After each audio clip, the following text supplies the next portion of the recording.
हेर केटाहरू, मेरो त घरबाट सपोर्ट थिएन आर्मी हुनको लागि, तर पनि आफू देशप्रेमी परियो। अब आर्मीमा भर्ती हुन जाँदैछु।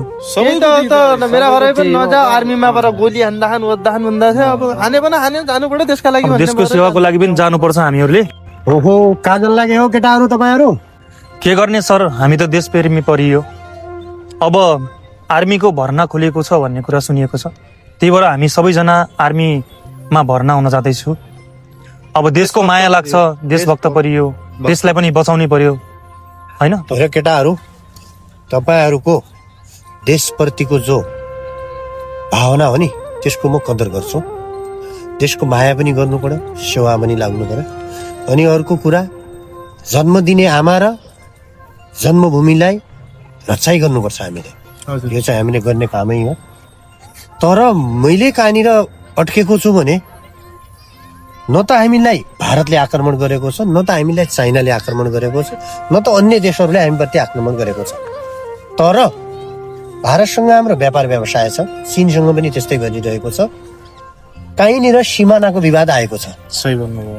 त्यहाँप्रति सबैले जागरुकता हुने कुरै हो, किनकि चट्टै कुनैले एक्सन लियो भने आधा जनता जति हाम्रो भारत भूमिमा छ, त्यो जनताको पनि हामीलाई असर पर्छ, त्यहाँ पनि हेर्नुपर्छ।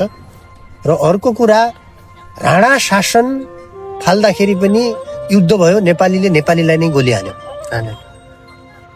सधैँभरि तपाईँहरू शासन सत्ताकै निम्ति नेपाली आमाका छोराले नेपाली आमाको छोरालाई मार्नुपर्ने अवस्था हुन्छ भने त्यो अवस्थामा हामीलाई अप्ठ्यारो आउँछ।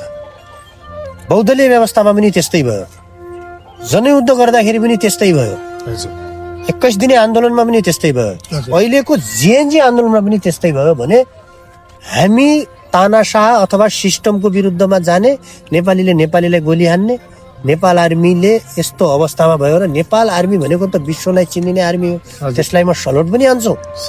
भने हामीले कति यिनु सार्वभौम सत्ता र सत्ताको उसमै हामीले एकअर्काप्रति गोली चलाइरहने त ल भन्नुहोस्। तपाईँहरूलाई यो कुरा केही त्यसमा केही चित्त बुझेछ भने मेरो एउटा सुझाव मात्र हो होइन, बाँकी तपाईँहरूको इच्छा युवाहरू हो, तर म तपाईँको भावनाको कदर गर्छु। भन्नुभएको त सही कुरा हो सर।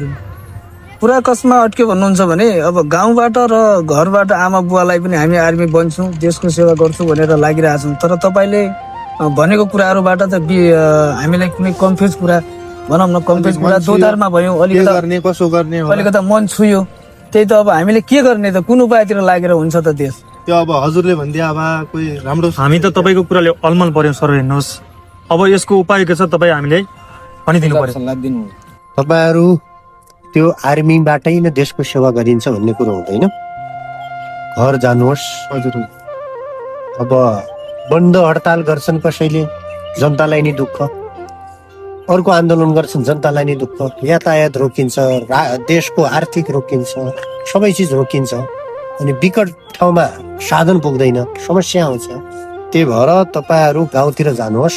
आमा बुवाको सेवा पनि देश सेवा नै हो। अनि त्यो ठाउँको कहाँ पुल छैनन्, जहाँ खोला नालाहरू कहाँ छन्, के छन्, त्यहाँको संरक्षण गर्नुहोस्, त्यहाँ हेर्नुहोस्।